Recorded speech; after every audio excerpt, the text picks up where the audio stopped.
Ăștia care, trotinetă, căciulă cu moț, poșetă, fără ciorapi, toți fătălăii care beau cu capace.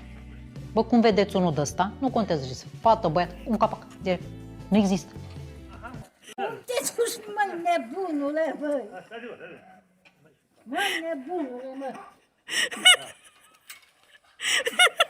Ok, deci sunteți din ce în ce mai fătălăi. Nu se poate.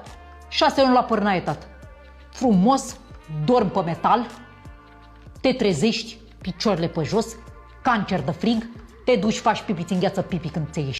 În revistă de cupat, la costum și cu cravată. Hai, bărbate! Dai pe spate orice fată. Hey! Cu pantofi în piele fină. Dă-le pe spate! Și cu a ta limuzină. Așa! Dum-da-da-di-di, ești bărbatul ideal. Dum-da-da-di-di, ești bărbatul meu.